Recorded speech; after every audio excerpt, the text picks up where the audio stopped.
Assalamualaikum warahmatullahi wabarakatuh. Kali ini saya ingin membagikan suatu amalan, yaitu amalan rahasia agar apa saja permohonan kita dikabul oleh Allah Subhanahu wa Ta'ala, terutama untuk mengobati suatu penyakit kepada orang lain ataupun untuk diri sendiri, dan juga untuk permohonan-permohonan lain sejenisnya.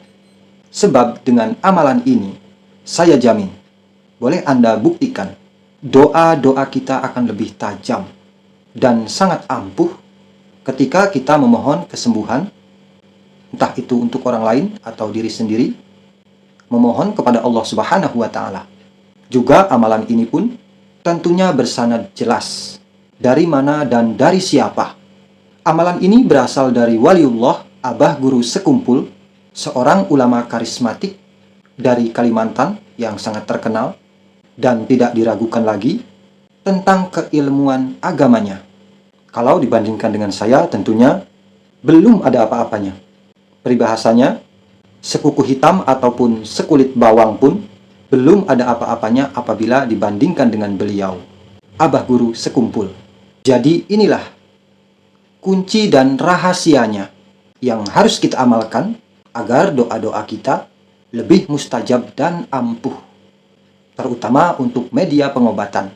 Terkadang kita mungkin merasa heran atau pernah melihat suatu kejadian, semisal ada orang yang kesurupan atau mengalami sakit yang tidak wajar, non-medis. Ketika kita membacakan ayat-ayat suci Al-Quran yang ditujukan kepada orang yang kesurupan, namun ketika dibacakan tidak ada reaksi apa-apa.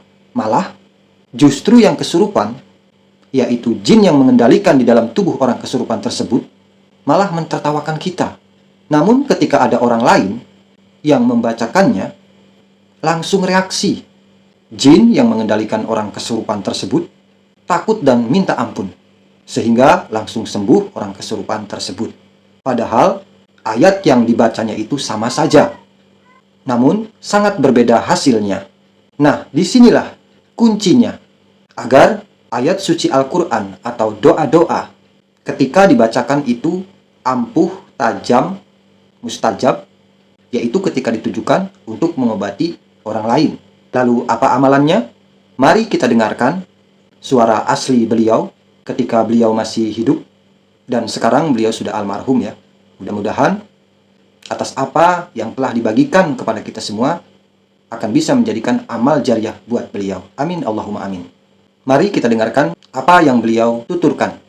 Dan saya di sini akan mencoba menjelaskan atau menerjemahkan, karena mungkin sebagian dari kita tidak begitu paham bahasanya ya, karena beliau menggunakan bahasa Banjar. Mari kita sama-sama mendengarkannya. Ada lagi amalan nama Tuhan supaya apa aja permohonan kita kabul. Nah ini supaya ikam karena baca tambahan. Kalau ada orang sakit kepala, lalu ikam japai kepalanya, nah ya Allah baikkan kepalanya, baik kepala orang itu. Kata beliau ini artinya adalah ada lagi amalan nama Tuhan supaya apa saja permohonan kita kabul. Nah ini supaya menjadi penambahan pengobatan tradisional. Misalnya ada orang sakit kepala, lalu kamu pegang kepalanya sambil berdoa, "Ya Allah, sembuhkanlah sakit kepalanya."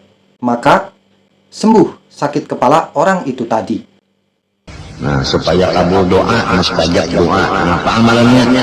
Ya Sami' ya Basir, tadhkuru bihi makulani atamarah. Jangan kadang membaca sehari semalamannya 100 kali.